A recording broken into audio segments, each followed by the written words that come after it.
네, 우크라이나 전쟁의 종전 방안을 협의하기 위해 중재자로 나선 미국과 당사국 우크라이나 대표단이 일주일 만에 다시 만났습니다. 종전 논의는 영토 문제 같은 대표적인 쟁점들을 두고 물밑 삿바 싸움이 치열하게 전개되고 있습니다. 워싱턴 정호윤 특파원입니다.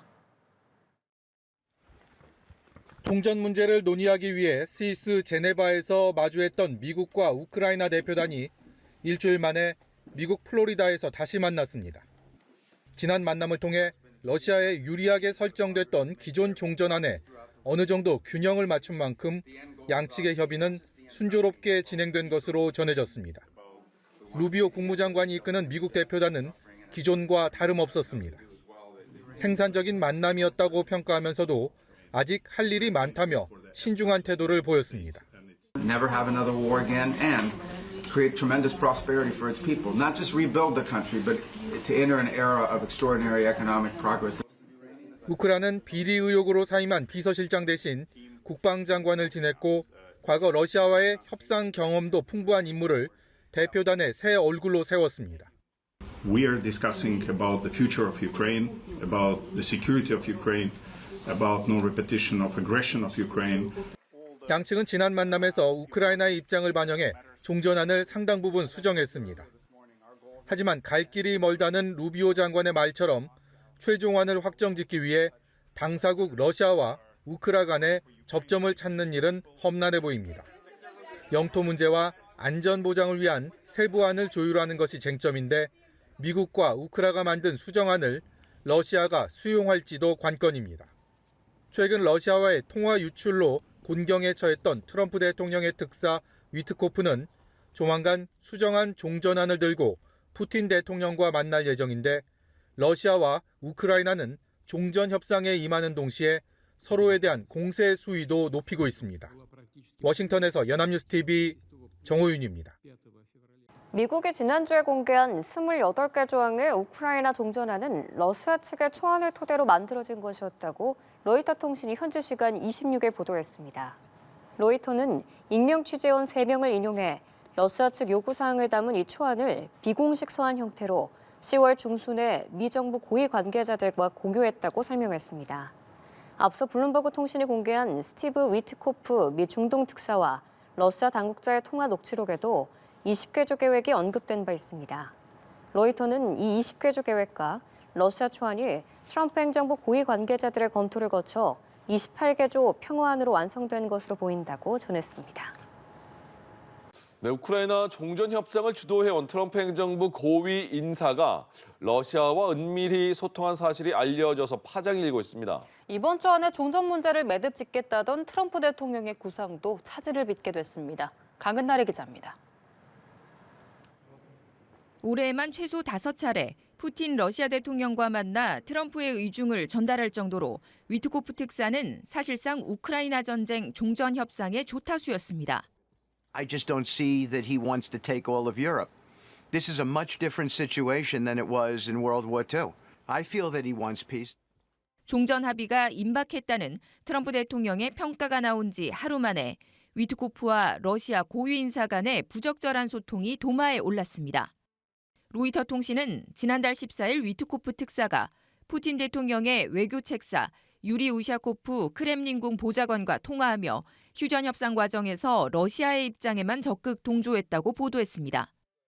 트럼프 대통령과 통화를 앞둔 푸틴 대통령이 가자 협정 체결 축하 인사와 평화주의자로 존경한다는 말을 건네면 트럼프가 좋아할 거라고 귀띔했고 젤렌스키 우크라이나 대통령의 백악관 방문 계획도 알렸습니다.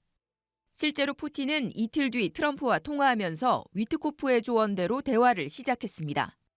통화 내용이 공개되며 영토 양보를 포함해 우크라이나에 절대적으로 불리했던 협상안의 초안이 위트코프를 통해 마련됐다는 비판에 직면했습니다. 여당인 공화당에서조차 부적절한 처신이라고 지적했는데 트럼프 대통령은 협상 담당자의 일반적인 행동이라고 두둔했습니다. 반면 러시아는 통화 내용보다는 유출 자체만을 문제 삼았습니다.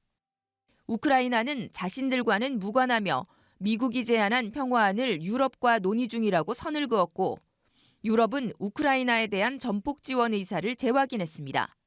이번 주 안에 협상을 매듭 짓겠다던 트럼프의 계획은 사실상 수포로 돌아간 상황에서 논란의 당사자 위트코프 특사는 다음 주 모스크바를 방문해 푸틴 대통령과 만날 예정입니다. 연합뉴스TV 강은나래입니다. 중국과 일본의 갈등은 풀릴 기미가 안 보이는데 미국과 중국 사이에는 훈풍이 불고 있습니다.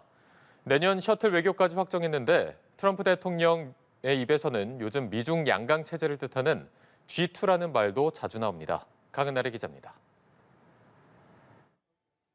냉랭했던 미중 기류가 최근 트럼프 대통령과 시진핑 국가주석의 전화 통화를 기점으로 크게 변화하는 모습입니다.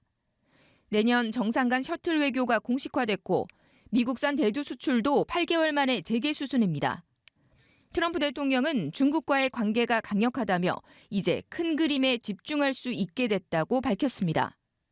미중 간의 급격한 밀착은 물가 안정이 급한 미국과 내수 침체를 타개해야 하는 중국의 이해관계가 맞아떨어진 결과라는 분석이 나옵니다.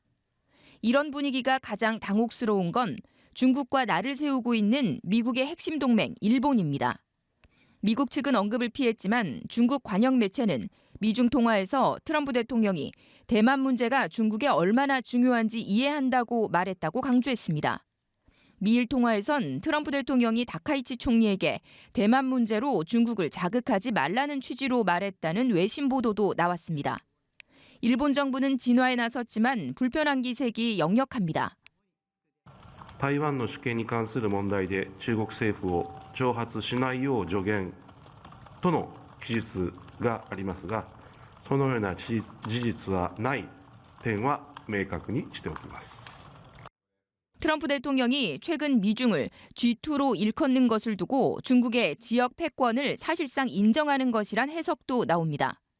동맹보다 실리를 추구하는 미국의 행보에 일본 내에선 재팬 패싱 우려가 커지고 있지만 정작 트럼프 대통령은 여유가 넘칩니다. I have a very good relationship with her.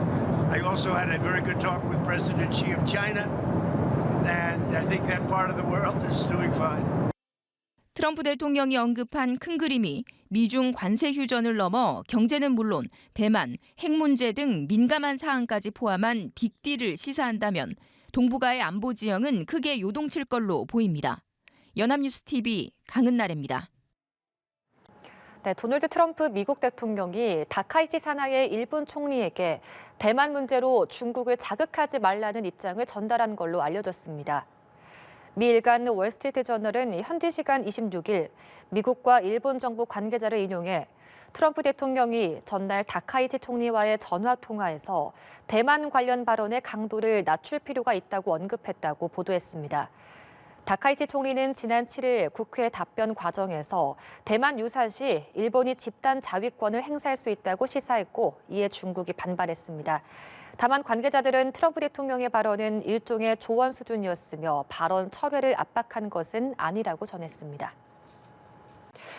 미 재무장관이 미중 정상이 상호 방문을 포함해서 내년에 4차례 만날 가능성이 있다는 전망을 내놨습니다. 미국과 중국 모두 갈등 관리에 들어가면서 안보와 경제 영역에서 빅딜이 시도될 수 있다는 관측도 나오고 있습니다. 김지수 기자입니다. 트럼프 미국 대통령과 시진핑 중국 국가주석이 내년 4차례 대면 회담을 할 가능성이 있다고 베선트 미국 재무장관이 밝혔습니다. 앞서 트럼프 대통령은 내년 4월 자신이 먼저 중국을 방문하고 시진핑 주석이 내년 안에 미국을 국빈 방문할 거라고 밝힌 바 있습니다. 베선트 장관은 이에 더해 내년에 미국에서 열리는 G20 정상회의와 중국에서 열리는 APEC 정상회의에서 양 정상이 만날 가능성을 언급했습니다. So if there are 4 meetings during the year, I think that gives the relationship great stability, and stability is good for the American people and good for the world economy. 양국이 안보와 경제 의제를 한 테이블에 올려 일종의 빅딜을 도모할 것이란 관측도 나오는데 베선트 장관은 우크라이나 전쟁에서 평화를 추진하고 협력하는데 두 정상이 합의했다고도 전했습니다.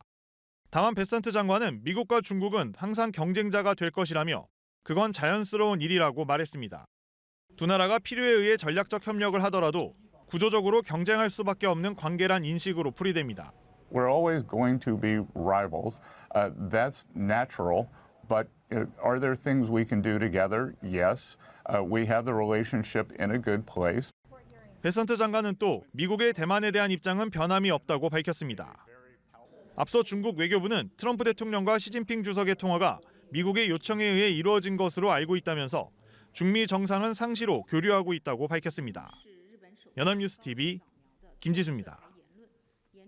라이칭더 대만 총통이 한화 58조 원 규모의 추가 국방 예산 등 방위비 증액에 나서겠다는 입장을 밝혔습니다.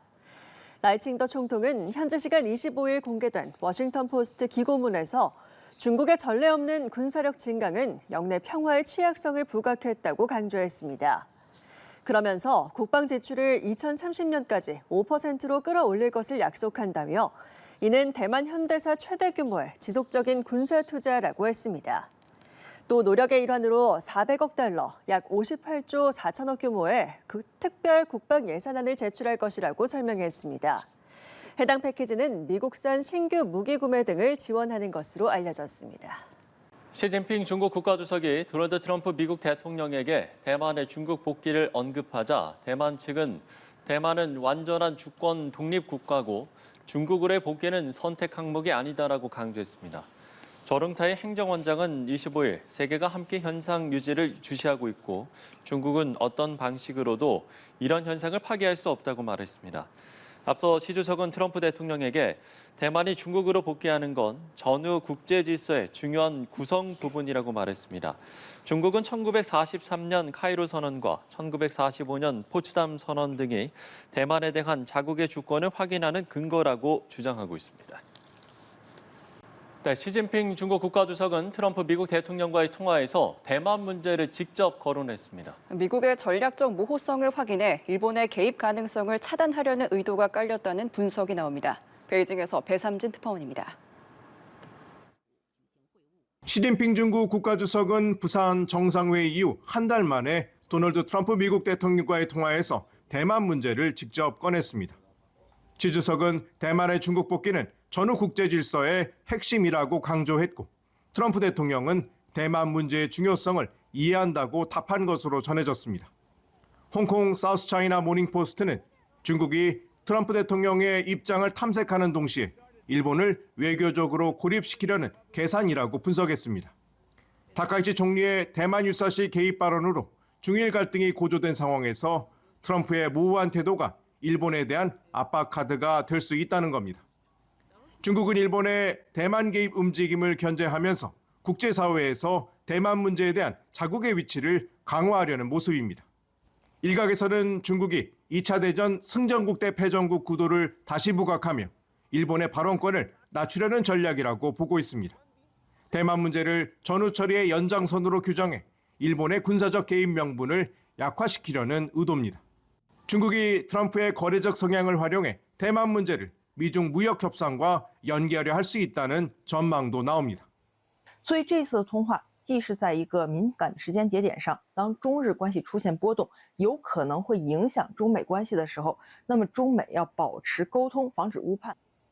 트럼프 대통령은 이제 큰 그림에 시선을 둘 수 있게 됐다고 언급하면서 내년 4월 방중을 계기로 미중 간 경제안보 빅딜 가능성도 예상됩니다.